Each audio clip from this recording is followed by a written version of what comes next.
Hey guys, today's a very short video. I recently roughed out, and I was on my story on Instagram, a couple blanks for tools. So a round nose scraper and a square end scraper.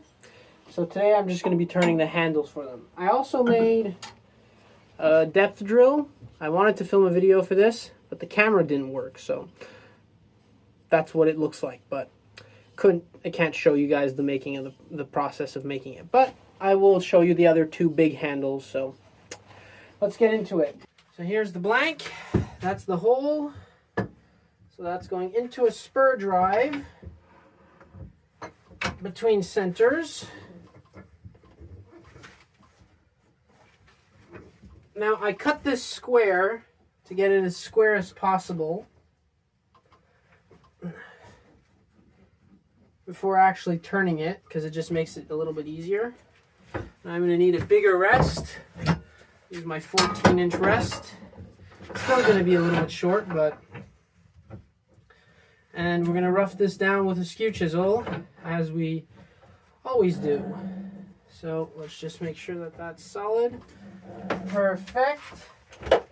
Face shield goes on, because we don't want any pieces of wood smacking us in the face.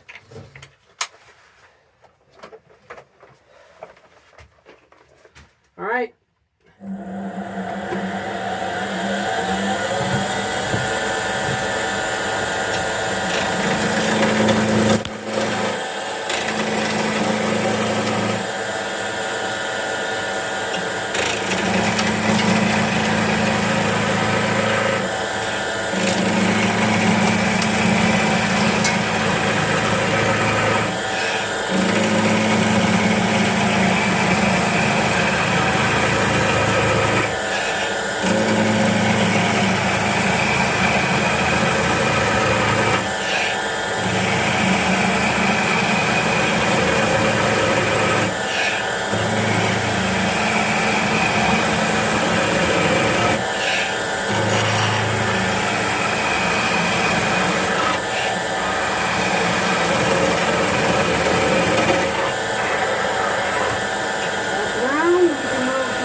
That's pretty much round. Now, as you've seen, usually the thing that stresses the most people when they start turning is getting things from square to round, because it's, it looks stressful. But as you see, it's really easy. And in reality, when it comes to learning the skew chisel, I think that that's one of the best ways to learn, because it's uneven and it's scary. You have to go. You can't just you have to go slowly. So that gets you into, and because you actually can't see the wood, because when it's turning, like if it's turning like this, you can see, well, that's the top, that's the bottom, blah, blah, blah, blah, blah. But when it's a square, there's space between each point. So you can't actually see where the wood is. I don't know if that's clear. So what happens is you have to learn, okay, if I go enter like this, I'm not going to have bevel contact. So let's just have some fun. I have to reduce the diameter anyways, but let's just have some fun. So I'm not looking. I promise you. I know you can't see my face, but I'm going to just close my eyes. I know that if I enter like that, bevel contact is not made. I know if I enter like this, bevel contact isn't made yet. And I know if I enter, I do that, and then I go like this, bevel contact is made. Eyes closed. I promise. I promise. So because you can't actually see the skew actually cutting the wood because there's space running between the corners, it gets you used to that motion of knowing that the blade's not engaged yet, that the blade is engaged, okay, let's go. It kind of gets you used to that.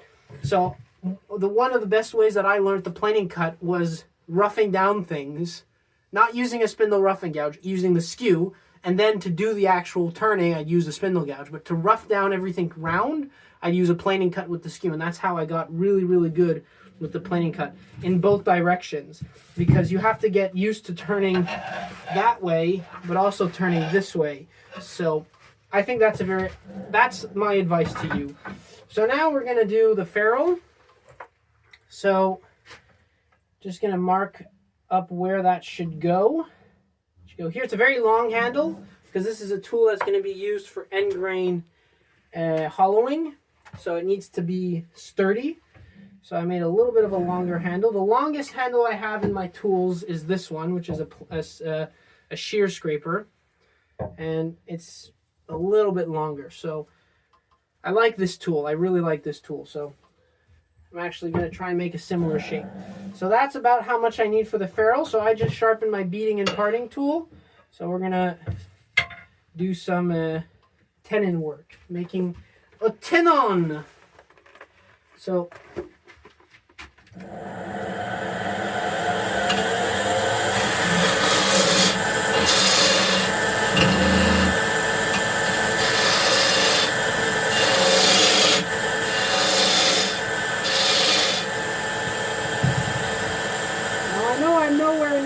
this is the right diameter. Let's just check. All right.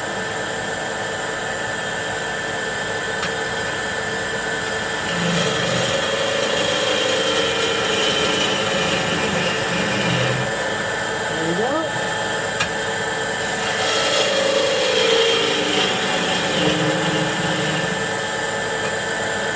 Let's lower the rest a little bit.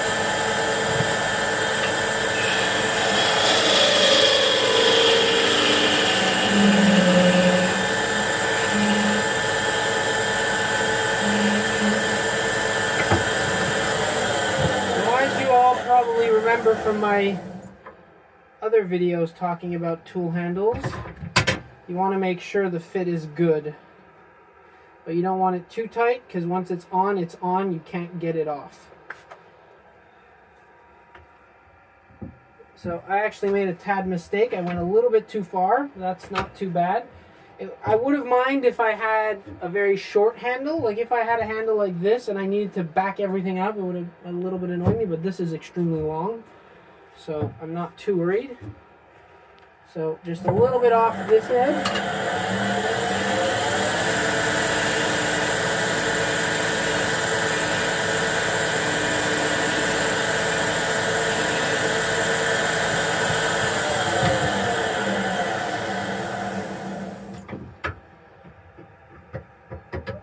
Alright, that is still too tight.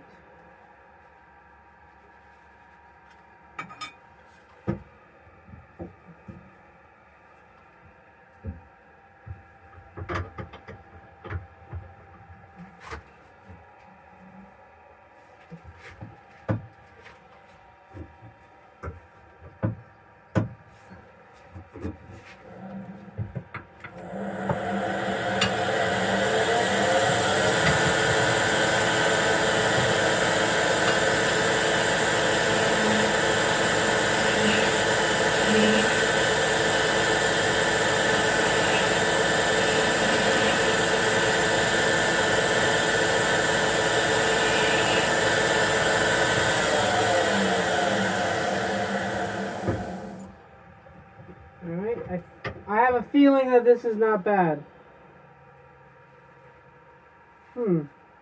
Still too tight. And right there.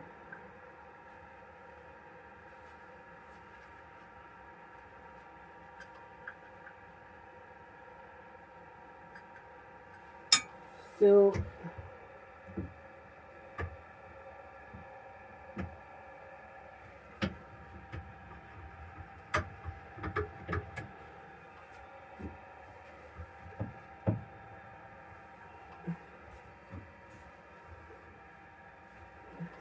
So basically, too tight up to there.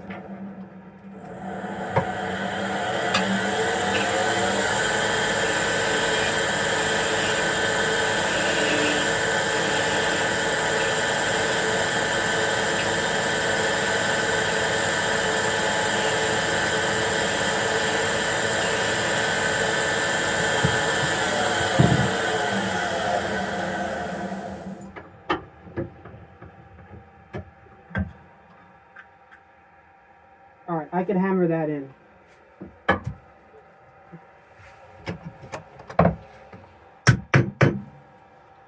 Now because I went a little bit long, I'm going to have to use, actually, better than that, put the other one on.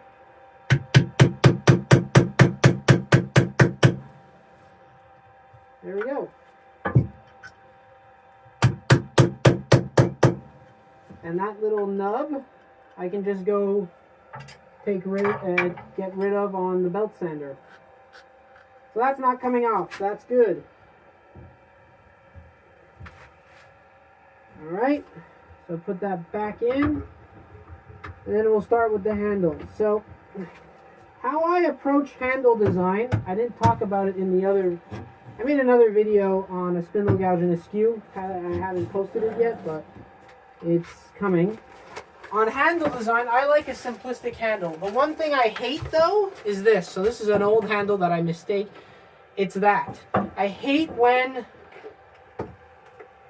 it doesn't, the curve doesn't like match. So there's that little divot between the ferrule and the curve. I want the curve to just fit there. So maybe it's just me being nitpicky, and leave a comment if you think that's the reason. But that's what I want to avoid. So I'm going to start with that. Get that down so that I can work with it. And once that's done, actually go with the shape. So again, I like a simplistic shape. The reason for it and why I don't have beads and other stuff in it is that because it's a simplistic shape, no matter where you put your hand, it feels comfortable and uniform. So if you're doing it like this always, but then suddenly you have to touch it like that, well, it doesn't feel weird. As if you put a bead to like where a handle goes for your hand, and you're always using it like this, and suddenly you have to move out of that position, it doesn't feel right. So having this nice uniform shape, that's what I like about the tools. And all my tools, basically, I have a bull gouge here. This is the gouge I use pretty much the most. Also has that nice shape. So that's what I'm looking for. The skew chisel.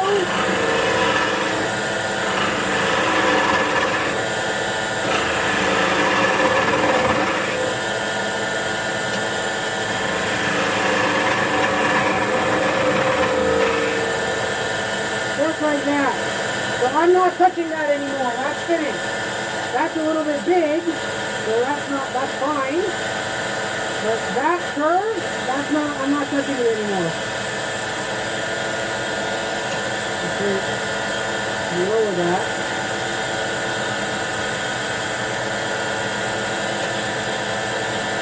There we go.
size. That's still too big.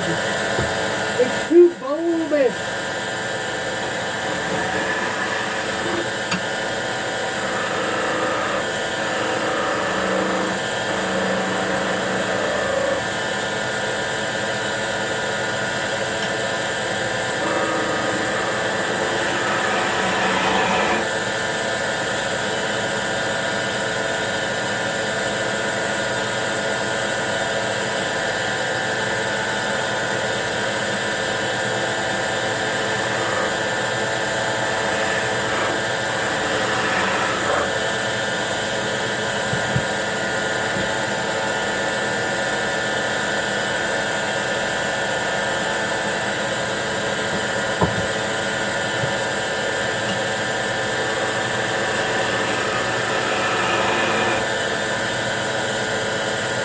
Not bad.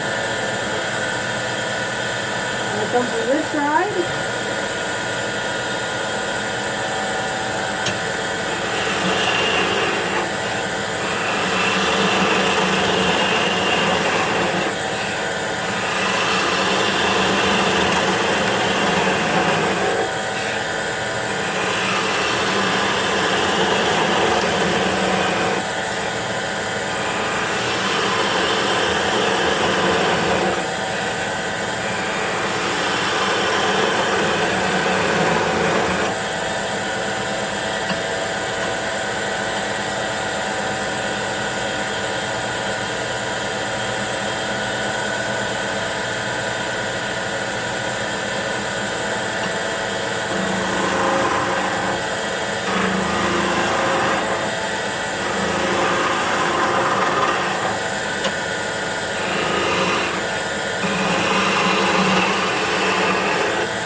now I want this to have somewhat of a counterweight because I want it to be heavy. I don't want it to be too, like on this one, the one mistake I made is I made this too thin. So it does have a tendency to want to tip forward, which is what I don't want, because when a tool grabs, it grabs and leans forward. I want the tool to actually want to lean back, so it's harder for the lever to go the other way. So I'm hesitant in leaving this like that. But overall, I think that in terms of size and thickness here, that's actually not too bad. It's actually not horrible. I'm just wondering about the bulbousness of this. Actually, I just grab that with this hand.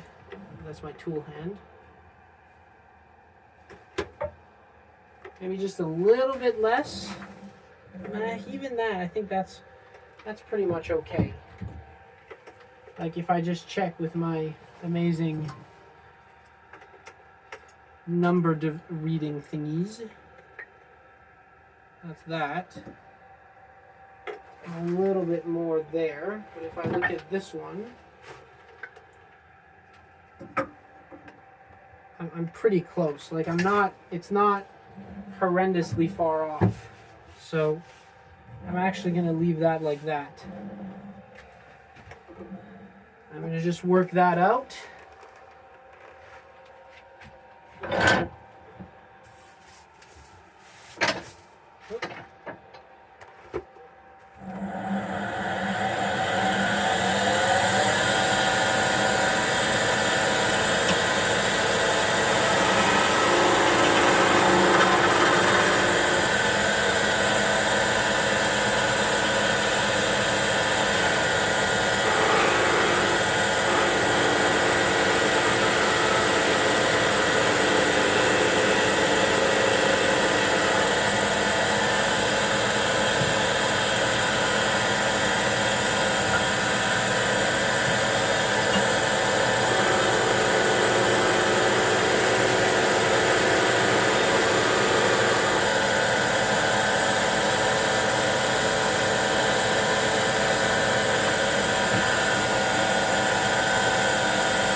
Usually I burn, like all my handles have these two lines, but my rope that I usually use, my string or my metal thing, I don't have it. So I'm gonna go make one quick, and I'm gonna cut the video and then come back and just sand, because that's basically all that's needed. I could probably go and get a little bit more here, but I don't want to hit the spur drives, and I like the size and the bulbousness of it. So that all this requires now is sanding. So I'm gonna go get my string, I'm gonna go make a string, and then I'm gonna sand and take it off the lathe. I am back, made my little string thing. So start that up.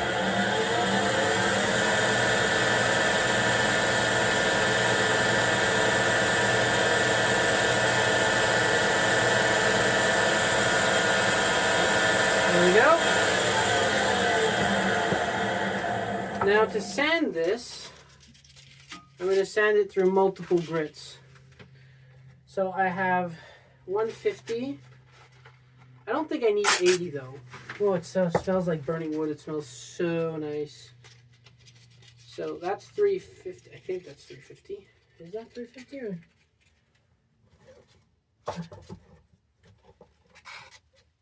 Yeah, that's 350.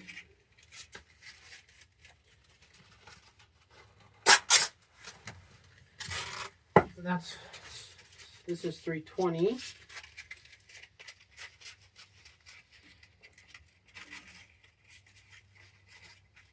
So 320.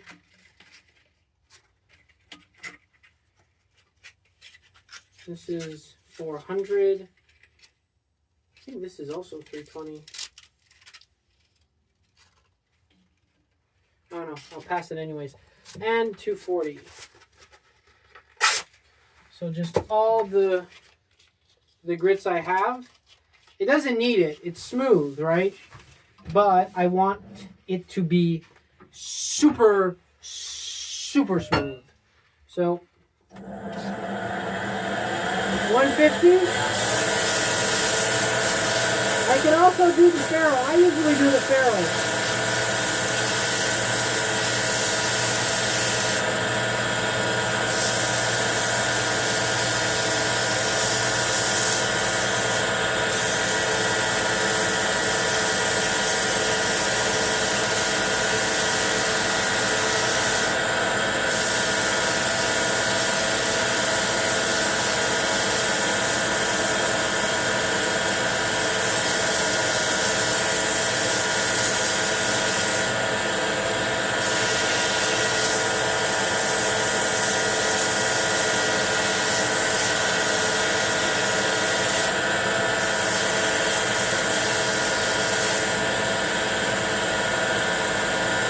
240.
Check this out. Ooh, now that is soft. Oh, that is so soft. It sucks because when the varnish is on, you lose that softness, but it protects the tools, right? So you want to put the varnish on even if because even if they're soft now and you use them without protecting them with varnish, they won't be soft in a couple of months. They'll be dried out, oily. They'll be stained from your hands and the stuff you put on your hands. So it's better to varnish them. So oil.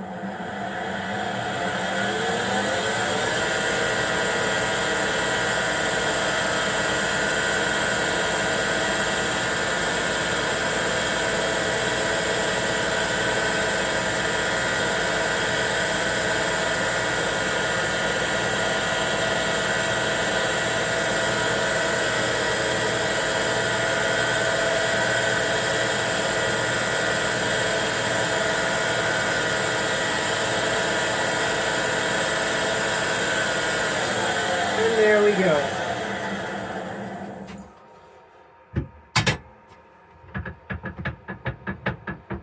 So all that's left to do is to sand this part and ram the blade in. That's actually really nice. So that is going to go in there. And there you have my end grain scraper. And it's not, is it front heavy? Well, it's less front, so if I do that like this,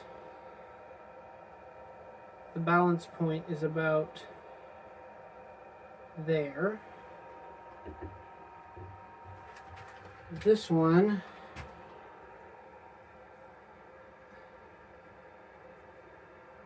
it feels less front heavy. This one feels more balanced than this one. This one feels like I want to do this. This one I kind of balances it out. So, not bad. Not bad. So, I'm going to fast forward through the second one. So, you guys are going to see it, but in a time-lapse, the quickie version. Because it's basically the exact same process. But yeah, so I hope you guys enjoyed, and you'll see me at the end of the video.